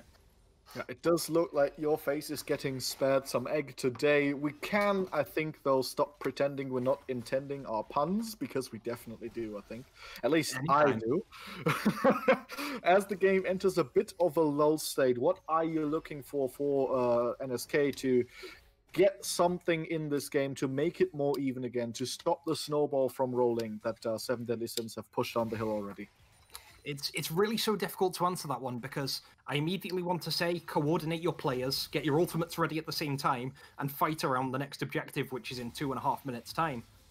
The problem is, even if NSK do that, 7DS Senior will do that as well, and history of the last 5 minutes tells us that will lead to a 7DS victory in a fight. Trying to catch out one of the 7DS Senior members is so difficult because of the mobility, the Lucian dash, the Senna W, Sean's amazing positioning, Lordio jumping all the way around. It's actually probably better, given the champion loadouts, to bait 7DS into a fight and then just sort of kite back with abilities such as the Kale ultimate, or have Key jump in and grab the Volibear ult to stop tower dives. They have to play 7DS at their own game and win. There comes the teleport. Ignitar could be in trouble here. Lordio's here to assist. That's good damage on the stealth. He uses the ultimate preemptively to not die. Here comes the Stormbreaker. There's the Dawning Shadow. Ignitar's on a killing spree. He will fall in response to Key, but Key himself falls as well to Charmander. Now in the bot lane, it's the 2v3. This could be the fight NSK need, but a triple taunt from Rock, and they just get out as easily as it looked. And that is 7 Deadly Sins winning across the map. The gold lead has gone over 3,500 at 12.5 minutes, and hope is dwindling for NSK. That was like, there were rumors that 7DS Senior were smurfing because of the history with Agrator and the fact they beat a smurf team 2-1. The Gold Eruption that were later disallowed from competing. They just smurfed on NSK hard in both situations there. Whereas Sean was fantastic for firing the ult up top lane at exactly the right moment. Charmander was fantastic for firing in the teleport. Ignitar's tower dive was perfect. I can't speak enough praise about Lordio's moves this game. I think the MVP was actually Rock. He wasn't in the big fight, but he managed to get out and stop 3 people engaging that included a Bard double tag with the Q and a Seti. Meanwhile, let's see what he does in this fight. Oh, this is not looking good for Charmander in the 1v1, while in the bot lane, Drigga is trying to make something happen again, but invisible people means no engage. Charmander has gotten away. Here comes the showstopper they wanted with the flash. Though the Volibear is here. Sean is already dead though, and now Rock and Ignitar are against 4 people as a teleport is coming in. And there is the chase onto Ignitar, who has to flash away. It is Soul Squared who teleported in, but they don't manage to get the kill. Speaking of kills, Key catches Rock in the jungle, and suddenly something finally is going right for NSK. Yeah, they're getting the damage, they're getting the kills. That's fantastic. They weren't getting them up to this point, and they are taking down enemy players, which is only a good thing. What's even better is they've got it at the right time to turn it into an Infernal Dragon. That is to say if Lordio doesn't have a say in this one. Yeah, he does hit the spear onto Big Steamy Hotman, but does not manage to get anywhere close to the dragon before it dies. Now Charmander fancies his chances against Key. There is the culling. There is lots of damage onto Apo as to flash away. As Ignitar jumps in with the Stormbreaker. The chase is on, but it's probably not fast enough. NSK will get away with their lives here. Yeah, they maybe weren't fast enough, watching from an observer's point of view, and in my opinion, they still need to reset rather than staying in there on low health, because 7DS Senior are masters of going into the enemy jungle and making a big advantage happen. The problem is, by not getting back quickly enough, they've now given up the mid tower. What's Lordio doing? He's flanking this one. Yeah, Rock and Lordio behind Trigger. Charmander over the wall. Lordio gets the kill so easily. This has to feel bad. I don't think Trigger did anything significantly bad to warrant this, but people were just all around him, and that's an easy kill onto the enemy jungler, and they're using this pressure to probably take down this mid lane tower to grow their lead. It's already 3,500. It's just getting bigger. Right, I'm going to stop right there as well. Lordio just went behind in a vision flank on a gank on the enemy jungler, and then Mad Life the spear onto the enemy bard, who he knew was going to tunnel teleport through a tower. That's ridiculous, and I'm going to have to watch that again and lament the fact that I'll never be that good at League of Legends. So he's also now bot lane and helping his mate Ignitar take the third tower of the game. I don't think it's going to come through because NSK responded in time, but Lordio is... There's some accusations I could make. None of them are founded, and all of them would be wild, speculative, but warranted given how much he is absolutely destroying his opposition right now. Yeah, Fnatic Lordio when? Well, Lordio is absolutely putting his stamp on this game. He's 1-0-4 on this Nidalee. He's having more CS than Trigger as well. He's absolutely the authority. As he was in game 1 on the Lilia, he is having a phenomenal day. But now Ignitar might be getting Dwarf Triggers behind him. That is an interesting Bard ultimate to disable the tower. It does mean, though, that Ignitar just gets away from the showstopper through his own unstoppability. And now the dive just failed. The wave has been cleared. The tower is still pretty healthy. Trigger is looping around for another one, but he doesn't have the showstopper available anymore. Yeah, I'm not sure what the plan was. I think it was to sort of take down the tower while avoiding the players, but it was targeted as if to hit them both in the showstopper. Meanwhile, as the second dive isn't really being set up, and Ignitar might die in a minute, but while that's happened, the Herald's been taken and 7DSS are all topside, converging on jungle camps and about to push in the other two lanes. Yeah, also they are really using their lanes to get CS, but first Ignitar has been exhausted. He will be dove. Will he die though? He's getting so much heal, but Apo does get the kill, lives on the slivery of HP. Now we established that that is a word. And Fawning Shadow just barely misses this. He will get the recall off, but the Herald is still in Lordio's pocket. They could summon this top lane to get so much damage done onto the towers. 4 7DSS members are here. One of them is behind Key, and it's Charmander. He's a lot of damage. Herald has been summoned. The culling will take care of the Silas. Now the smite is onto Charmander. Can they get a return kill? No, they cannot. The tower's already gone, and there's nothing for them to hold on to. The Herald is still alive. It could get another charge, but it doesn't look like 7 Deadly Sins want to follow that through. They get a tower, they get a kill, and they're over 5,000 gold ahead below 18 minutes. Yeah, it's fantastic. The gap is real. Lordio gonna go for a last bit of CS and stealing and counter jungling while he can, taking every bit of gold and getting every bit of pressure he can from this game. The bot dive on Ignitar was the least that NSK could ask for. They got it, and they got the kill on Ignitar, they got some damage on the tower, and they got everyone out, which is great. The problem is they gave up so much by doing that, and I really love Charmander doing a Lordio and flanking with a great Lucian burst of damage. He was backed up by his team. He's doing what 7DS have done all along. Is Volibear going to kill Kayle here, Joe? That is a Kayle ultimate expended, and Still Squared barely has any mana left to speak of. The tower will fall, which is another chunk of gold into the fur of the bear, and now Ignitar has to run away. Flash over the wall from Still Squared. There's the Stormbreaker. Teleport's already on the way. Key, though, is here, so it's a 2v3 from the side of 7 Deadly Sins. Charmander is solo HP, has been CC'd up, he's been slowed, he will fall. Shutdown goes over to Key, but meanwhile, Cell Squad has already died to the Volibear. Here's Rock to save the rest of his team. The Senna is just only a little bit behind. Trigger is running away with the speeder from the queue. Here comes the Bear, though. He has to turn around as he sees Bard coming in. And they get the kill onto Kale, they get the kill onto Lucian. It's a 1-for-1 so far, but everybody wants more of this. There's a double knockup from Rock. Look at this. The Bard's already dead. Flash away from Sean. He's just firing from the backline. The showstopper doesn't stop any show right now. Here comes Lordio. It's his show today. They get all the kills. They all survive. And they're going to get Key as well, unless he flashes away. He does get the flash, does get the blast cone. But Lordio once more. It's his show, I said, and his show it is. He gets the kill on the Key. They get the dragon as well. And 7 Deadly Sins are 8,000 gold, almost ahead. Yeah, Bugly asking in chat, any Kias? Lordio is a Kia. He just sent a spear right into him.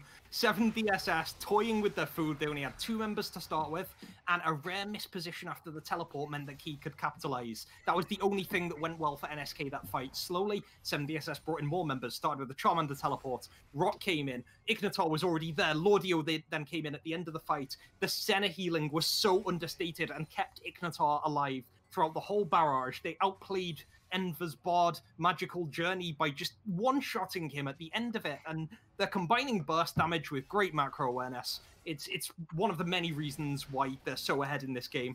And another thing, Joe, the 2 main marksman-style carries for 7DS Senior, that's Charmander's Lucian and Sean's Senna. They're both delaying their builds. They know that their team members, including Lordio, have just got all the things sorted. They're going for the Muramana builds in case the rare event of the game lasting longer than 25 minutes happens. Ignitar's 1v2 right now. Oh no, there is the Dawning Shadow heating up Ignitar, and he's already almost killed Apo. He has teleported in to maybe save his ADC, but the Bear is just moving so fast. Now he turns around onto the Silas. Apo is still alive. Here comes Trigger. This is a 3v1, but while they are on this, Ignitar just does not die. Can he get Key? Here comes the Trigger's W, but it just doesn't kill him yet. They have to be so careful to save the ADC's life. Ignitar finally falls to Apo. It's a shutdown, but look at 7 Deadly Sins Senior. They're already on the Baron. The Baron's already on half HP. The Bard can only do so much. Kill is around the corner, but I do think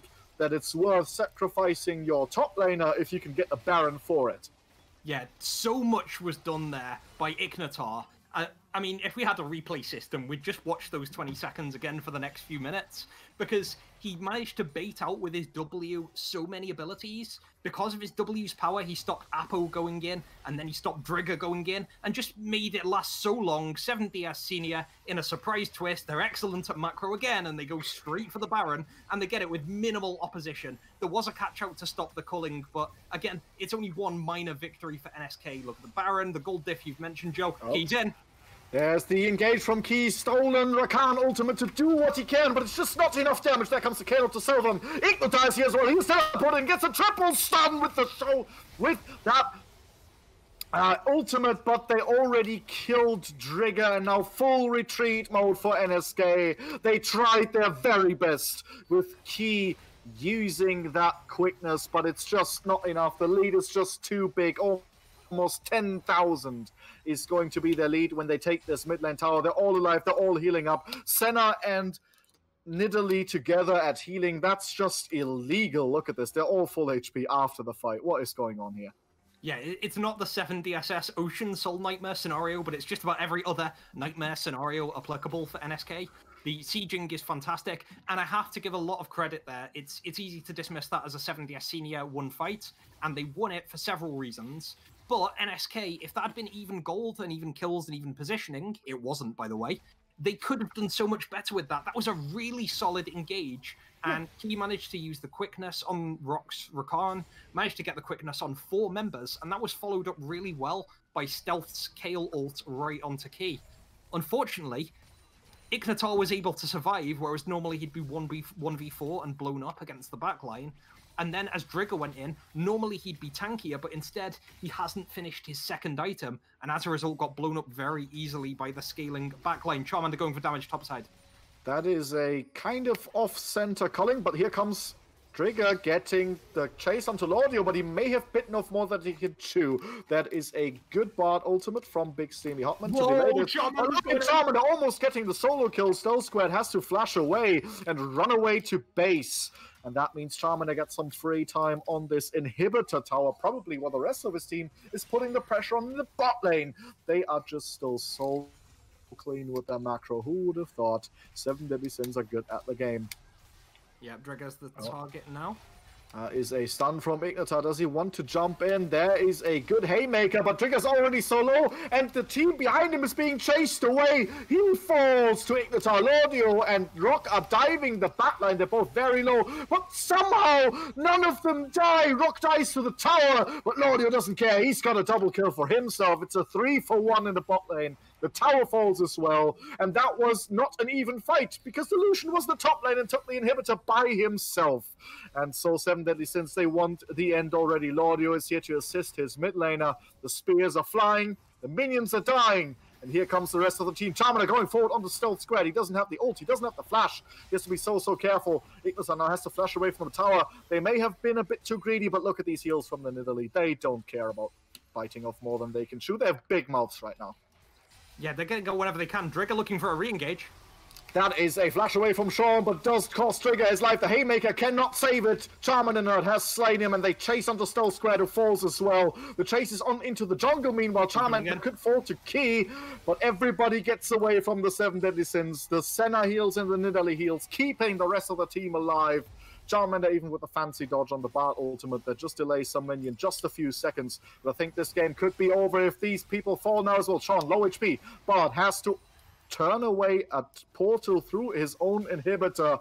Lordio does not really care about this damage. The heals are still illegal. The Nexus towers are the target.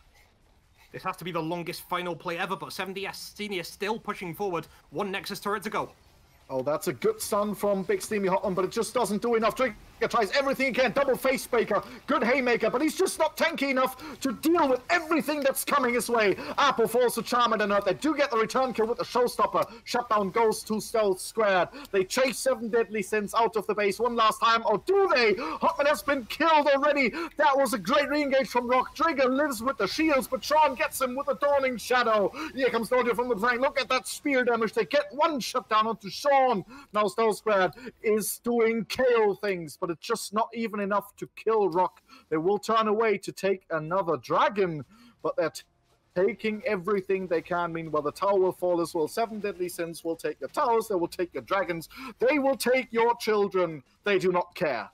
Okay, after 4 minutes, 7DS Senior are finally going to let me talk, and it won't be for long because it will be the third dragon for them. It's going to be a Cloud Soul. It won't get to the soul point because 7DS Senior have taken everything but the game at this point. I could comment on so many things there, and it's really great to see the scrim style of both teams working out, where many players can engage a lot of one-for-one trades, like the kind we're seeing between Charmander and Key, and it would be much more entertaining if these teams were level at this point.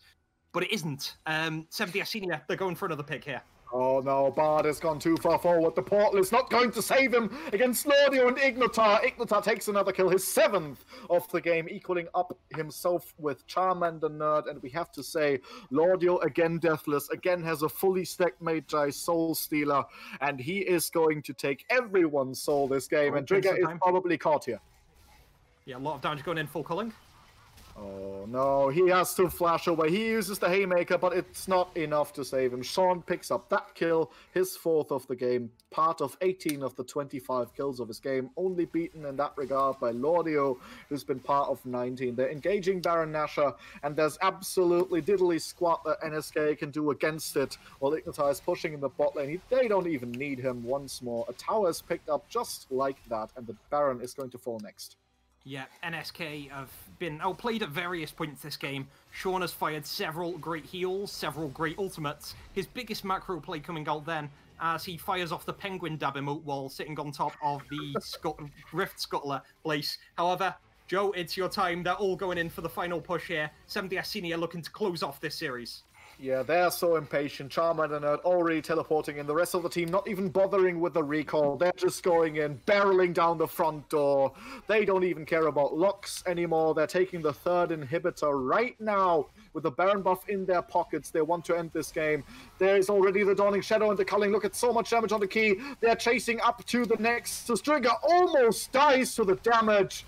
And there is the kill in the middle of the enemy team. Can delay the inevitable only for so long. He tries anything he can, but already a double kill for Sean. Can they get more for him? No, Charmander denies the Penta. It's a triple kill though for Sean.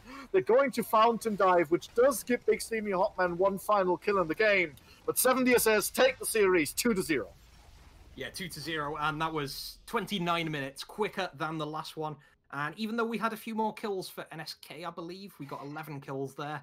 It looked more one-sided just in terms of the pressure 7DS Senior were able to apply. And they were just running rampant. It felt like, whereas in game one, there were more concrete phases and 7DS were taking, okay, let's go for the dragon. Let's set up the next play, which is a herald into the next dragon. We'll go for an invade top and then move towards the bot tower.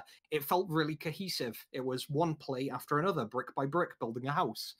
That game was just crazy. It was set up partly by the comps. We talked about the LPL style that both teams brought to the table with their drafts. But in that game, it just felt like when any player could fight or felt like they could take down their opponent, starting with Ignitar at level 6 in the top lane, he didn't save his ult for a skirmish or a fight, he just went for the enemy player. And that typified all of the game. 7DS Senior, able to bring their macro to bear. And for what it's worth, NSK's skirmish style did limit 7DS Senior's ability to play in phases to try and get that macro down. But I have to give it to every member of 7DS Senior here. They just used their time so effectively, and even before we got to big boy mechanics phase where you could just try and one-shot people, they managed to cycle around the objective so well. Lordia was around every dragon, Ignitar was surviving ganks, and even pulled off a 1v3. And then the rest of the team were just rotating between excellent teleports in and the Rift Herald and the Baron. So many fantastic tactical choices. In fact, there are not many games where I'd like to see this on stream, but it would be great if I could just go back and do another analysis of that series as it happened, because there were so many great points I'd like to pick out. This might actually be my start of transitioning into a coach if teams play like this more often. Fantastic game and well-deserved 2-0. Yeah, game one was very much looked like very much LCK, Seven Deadly Sins. This game we had LPL, Seven Deadly Sins. And speaking of Seven Deadly Sins Senior, we have Charmander Nerd here, the man in the mid lane, to give us his perspective on this win. How happy are you with this one? I'm pretty happy. Both games felt pretty clean to do. There were some mistakes that were probably going to be shouted at by our coach, but overall, our macro seemed pretty damn clean, so I'm really happy with it. Yeah, a couple of things we saw you doing were the Herald switch, so going from the first Drake bot to the Herald top to the second Drake bot, and then just quickly switching to Baron, like in game 2 when Ignitar was doing the fight bot. How much have you practiced those in scrims, or is it very much fluid calling? That's like the main thing our coaches sort of started drilling into us, is making sure we are ready for objectives, and we do play a more, as you saw, a more macro style, and he's really drilled that into us and making sure that we're on time for our swaps, getting our bases ready. Everyone's got 2 pink wards in their inventory, things like that.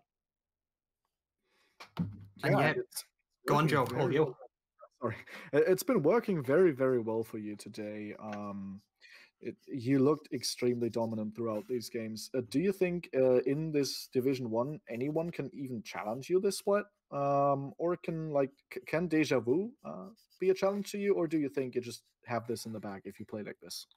I never want to say we've got it in the bag. I think that's just overly cocky. I think given our performances and how we've been feeling, in my opinion, we are the favourites. But you can never rule out the teams such as Deja Vu and Horizon, because obviously, League of Legends, anything can happen on any given day. Fantastic, well-measured approach. Now, Charmander, in the two games, I'd love to ask you so many questions about F1 on the league stream, but the community is going to say no at me on that one. So in the two games, we saw two different styles from you. So in game one, you played Control Mage Orianna, and you sort of got set up for a lot. Whereas in game two, you played the really aggressive Lucian, got the lane priority, and even in the top lane towards the end of the game, you were the one initiating the plays by engaging on people like Kayle and Sett. Which style do you think better suits you as a mid laner?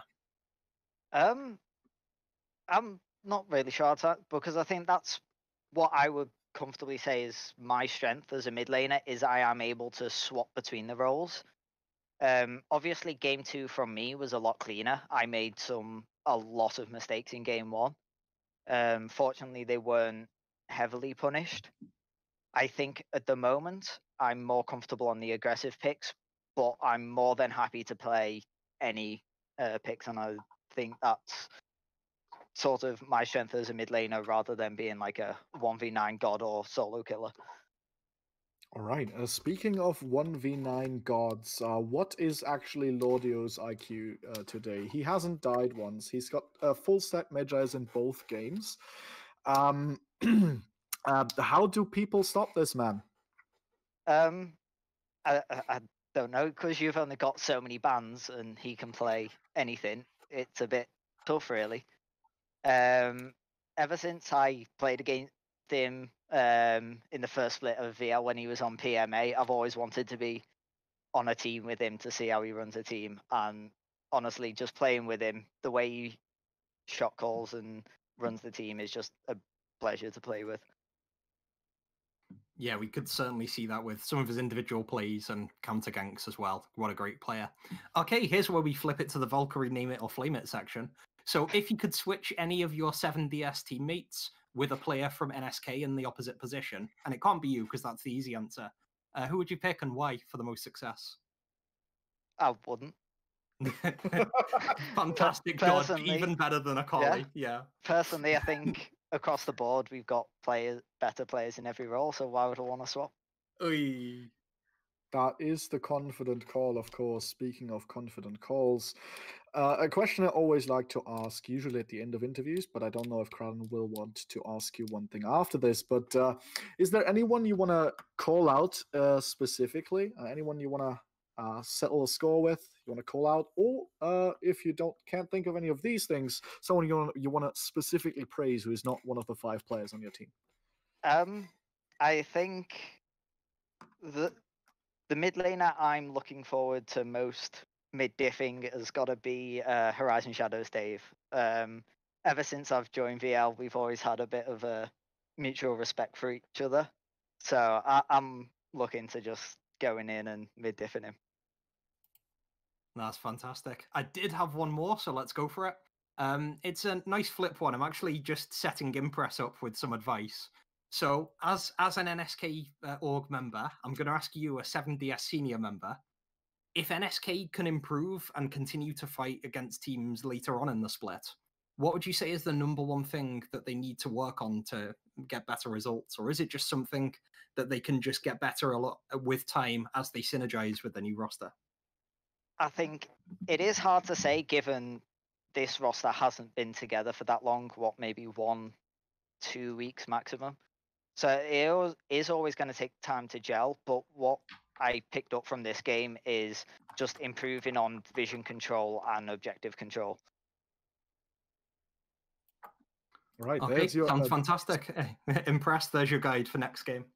There's your advice for NSK. So do you think they can challenge for playoffs if they improve and keep the roster together? Or are the likes of Deja Vu and Horizon Shadow just too strong?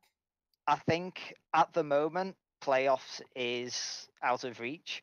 But I think if this team stay together, they can certainly look for it next split. I'm not sure how playoffs works with the new point system, whether that has any bearing into it. But I think it's going to be they need to build and work on synergy, because we haven't got that much left now. All right, that is a confident mid laner of 7 Deadly Sins. Senior Kraden, do you have any more questions for the man, or should we send it out? I'm sure he'll be sending it himself plenty at the weekend. But no, let's give the man a break after a really fantastic 2-0 series. Well played to Charmander and team. Thanks for having me. GG, and thanks for being here. Thank you. All right, this was our series of Division 1, 7 Deadly Sins Senior with a convincing 2-0 victory over NSK. And for today, I, MotoJoe, want to thank Kraden for casting with me, and I'm going to leave all the other thanking and the send-off to the man himself. Give it away, Kraden. Let's do it. So first thanks goes to you. I haven't casted with you in a while. I think maybe we've done it twice before, but let's raise a glass for some more. Cheers to Goob, as well as stomping me in the mid lane. His other talents include streaming, so he was on that tonight. Watch out for his Vigor and Div 3, by the way. Cheers to both of our... There's the heart in Discord. Heart back at you, my mate. We've got the teams to thank tonight, so cheers for playing. NSK sucks about the result, but let's see you go on to better and brighter things. And I think Charmander said everything there is to say about 7DS Senior himself with that great performance. Thank you also to the rest of the staff team. And finally, to you guys, our viewers of VL. There is another stream on, although given how this game's gone, I don't know if the series is still being played between SG0 and Fireflies. So feel free to check that out on VL2. Until then, we've got F1 at the weekend, and we'll be coming back with Week 5 of Divisions 3 and 4 with our streams on Monday. So, Joe, it's been an honor. Guys, have a great night, and we'll catch you later. Yeah, go over to VL2. They are in Champ Select right now. Good night, everybody.